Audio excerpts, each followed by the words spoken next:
ಈಗ ಸುರೇಶ್ ಬಹಳ ವರ್ಷಗಳ ನಂತರ ಭೇಟಿಯಾಗುತ್ತಿರುವ ತಮ್ಮ ಗೆಳೆಯನು ಔತಣಕೂಟಕ್ಕೆ ಆಹ್ವಾನಿಸಿದಾಗ, ಹಲೋ ಹಲೋ, ಸುರೇಶ, ನಾನಪ್ಪ ಪ್ರಸಾದ್ ಮಾತಾಡ್ತಾ ಇರೋದು. ಪ್ರಸಾದ್ ಅಂದ್ರೆ?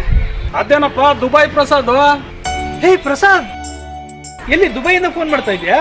ಇಲ್ಲಪ್ಪ, ಇಲ್ಲೇ ಬೆಂಗಳೂರಲ್ಲೇ ಇದೀನಾ. ಯಾವಾಗ ಬಂದ ಬೆಂಗಳೂರಿಗೆ?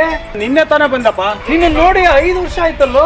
ಹೌದು, ಇವತ್ತು ಸಂಜೆ ನಮ್ಮೆಲ್ಲ ಹಳೆ ಗೆಳೆಯರನ್ನ ಸೇರ್ಸೋಣ ಅಂತ. ಹಾಗಾದ್ರೆ ನಾನು ನಾಳೆ ಬೆಳಗ್ಗೆ ಎದ್ದು ನಿಮ್ಮ ಮನೆ ಹತ್ರ ಬಂದ್ಬಿಡ್ತೀನಿ.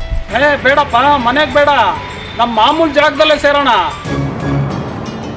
ಮಾಮೂಲಿ ಪ್ಲೇಸ? ನಂಗೆ ಗೊತ್ತು ಬಾರಯ್ಯ, ಬಹಳ ವರ್ಷನೇ ಆಯ್ತು ನಿನ್ ಜೊತೆ ಕೂತು. ಪ್ರಸಾದ್, ಅದು ನೋಡ ಮಗ, ನಾನು ಮತ್ತೆ ದುಬೈಗೆ ಹೋಗ್ತಾ ಇದ್ದೀನಿ. ಬರೋದೆಷ್ಟು ವರ್ಷ ಆಗುತ್ತೇನೋ. ಬಂದ್ಬಿಡ, ಖಂಡಿತ ಮಿಸ್ ಮಾಡಬೇಡ. ನಿನ್ನ ಹತ್ರ ತುಂಬಾ ಮಾತಾಡೋದಿದೆ. ಅಲ್ಲ ಪ್ರಸಾದ್, ಪ್ರಸಾದ್, ಹಲೋ.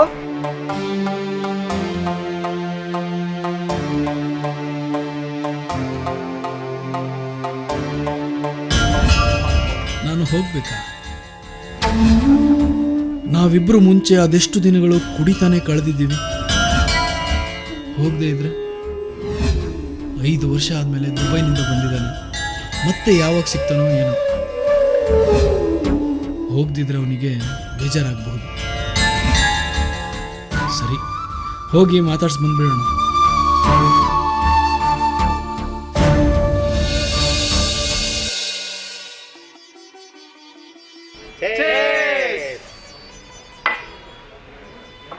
ಅಲ್ಲ ಮಗ, 5 ವರ್ಷದಲ್ಲಿ ಎಷ್ಟೊಂದು ಚೇಂಜ್ ಆಗ್ಬಿಟ್ಟಿದೆಯಲ್ಲ ನೀನು. ಹಳೆದೆಲ್ಲ ಬಾಕ್ಬಿಟ್ಟೇನಪ್ಪ ನೀನು. ಹಾಗಲ್ಲ ಪ್ರಸಾದ್, ಈ ನಡುವೆ ಕುಡಿಯೋದು ತುಂಬ ಜಾಸ್ತಿ ಆಗ್ಬಿಟ್ಟಿದೆ.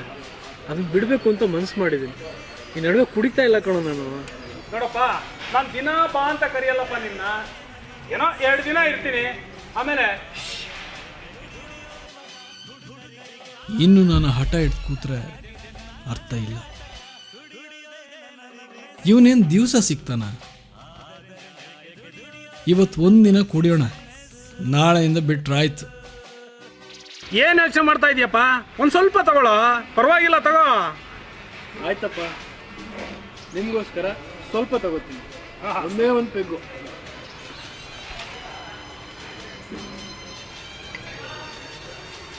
ಸಾಕು ಸಾಕು ಸಾಕು ಸಾಕು, ಸ್ವಲ್ಪ ತಗೊಳ್ಳೋ. ಚೇರ್ ಮಾಡೋಣ.